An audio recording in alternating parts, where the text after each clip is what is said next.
So we're about to talk about Michael Jackson's Bodyguard and his urgency to all of a sudden come out and speak his truth about things. All right, he wants to let us know what is really going on. He wants to let us know the real Michael Jackson. So this is what he's saying. He's saying that there's no way Mike had time for he had no time for the things that they's accusing him of, is what he's saying. Now, this guy's name, again, his name is Matt Fides, or Fides. He said he wants to shed some light on the whole story. He wanted to let everybody know the real deal, what he really knew about Michael Jackson. He thinks it's very important for somebody to come out and say something. He's tired of hearing these stories. So, Michael Jackson had met Matt through Uri Geller. As soon as they met, they clicked. Matt and Mike, they clicked. Matt was actually a martial arts expertise. All right, he was very good at martial arts. So Michael Jackson showed some interest in that. So the guy Matt, he said next thing he knew, him and Michael Jackson became hand in hand. They was going to all kinds of events together and stuff like that, and he would make way and push through the crowd so Mike could get through. All public events, everything. So during this whole situation going on with leaving Neverland, the documentary and stuff like that, he says that Wade Robson and James Suffolk had accused Michael Jackson of some stuff that isn't true. And Michael Jackson, as we all know, he died back in 2009, so it's been a little over 10 years since he's been gone now. So they had accused him of sexually abusing them. So Matt Fides, Michael Jackson's bodyguard, wants the world to know the real Michael. He said, "We knew the guy. We knew him so well. He spent time with my children. He's not the man he's portrayed by James and Wade." I felt that for my own legacy, it was time to speak out. So according to Matt, the public thought that they had knew Michael Jackson. But unless you knew him, you really had no idea about him at all. He said this whole pedophile thing is completely nonsense. The guy had girlfriends. He had a legitimate wedding, a legitimate marriage with Lisa Marie Presley. That was just the way he lived his life. We were the people that was sneaking girls into his room. He said we wasn't sneaking nobody, we sneaking chicks into his room. So, of the claims that were made by James and Wade in the documentary, Matt insisted that it was impossible for Michael to have done any of the acts he's been portrayed of doing or accused of doing. Mostly because he said Michael wasn't home. He said Michael Jackson was barely at home. The Neverland Ranch, he was barely ever there. And that's where they're saying that the incidents had allegedly took place. So they say there were boys around. That was not the case at all. He made Neverland how it was so he could have it for the Make-A-Wish Foundation. Something he could give back on. So the bodyguard is also a celebrity trainer as well. But anyways, he goes on and he says, we had a running joke. He was never there. He had to be in Los Angeles to conduct business. It's about 4 hours drive from the mountains. And he hated the drive. So he was very rarely there. He was there to make like public appearances. He was much more comfortable at his Beverly Wilshire suite. So Matt had also said that, you know, he wanted to let him know that he is an owner of the largest chain of martial arts schools, and it's called Matt Fides Martial Arts.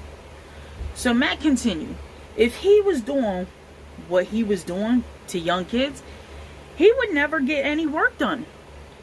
He was already recording, performing, and rehearsing. For him to be messing around with young kids would be impossible because of the security that was in place at all times. It was just impossible. So make sure. So then he goes on and he explains, like he's doing an interview with somebody, and they go in and they just recalculate it. They said that Mike was first accused of child abuse in August of 1993, and that was by a 13-year-old boy. His name was Jordan Chandler, and his father, Evan Chandler. No charges were ever made. Later on, December 18th, 2003, Michael was formally charged with 7 counts of child molestation and 2 counts of intoxicating a minor with alcohol. Despite being acquitted on all counts in 2005, Matt claimed a lot of big-name so-called friends had disappeared, and they were nowhere to be seen. So, and that was all based on the allegations made against Mike. So he said that Mike had Matt said, that Mike, I'm used to calling Michael Jackson. So Matt said he became very different. He wasn't sure how the public would react to him. He didn't think he was safe on stage. He thought he was going to be shot at. He said he could sense that he was getting a different vibe from folks. So in a sad turn of events, Matt has said that when it was Michael's 50th birthday, he didn't receive one phone call from friends. He said, I didn't bother to call Michael Jackson because he's Michael Jackson. I thought he'd have too many calls, Matt said. He said he didn't have a single phone call at all on his birthday. A lot of that is because he does change his phone number a lot, and it was hard to find. But it wasn't a life anyone would have wanted, or it wasn't spectacular. So Matt says, and speaking about him now, Matt believes that Mike wouldn't perform anymore, claiming he didn't want to moonwalk. He didn't want to moonwalk past 50. He wanted to be behind the camera, so had he had lived, he would basically be directing movies, is what they're trying to say. Saying Michael used mostly welcomed the attention that came along with his level of fame. Matt said it backfired on him now, though. That's the sad thing. He said we were protective of him as he was of us. I know people do doubt him, but I wouldn't stick my neck out and put my reputation at stake if I didn't know this guy wasn't 100% innocent. So that's the Bodyguard, Michael Jackson's Bodyguard.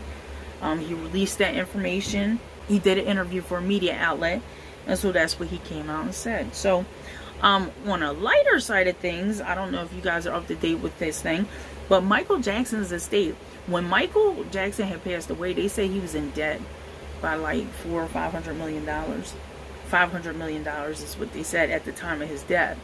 So new documents that have been filed with the LA County Court have revealed that the executors and lawyers of Michael Jackson's assets rebuilt the fortune of the King of Pop.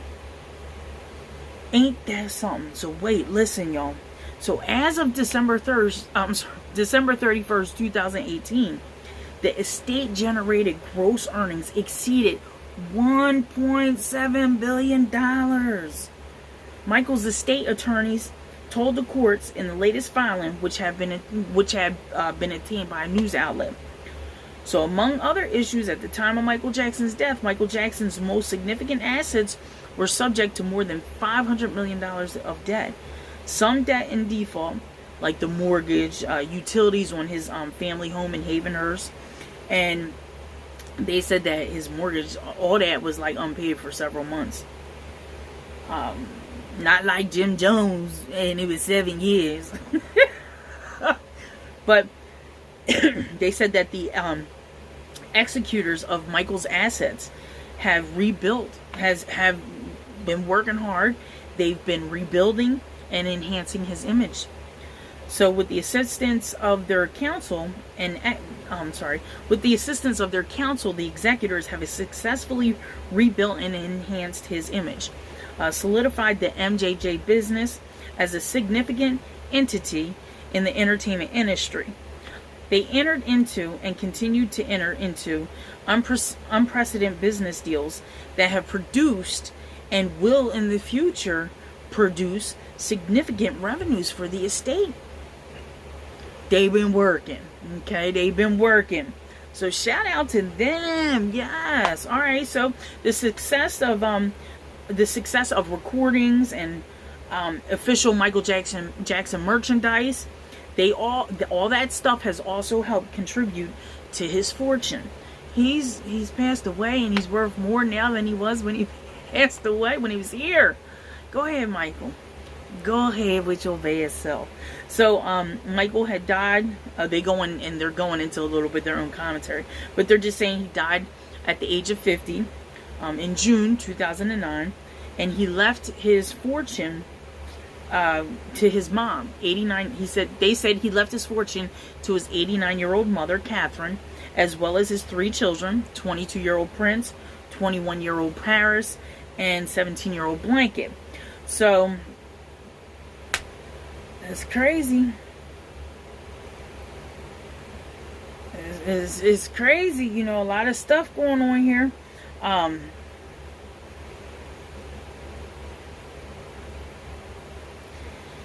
You know, and just like I previously stated, you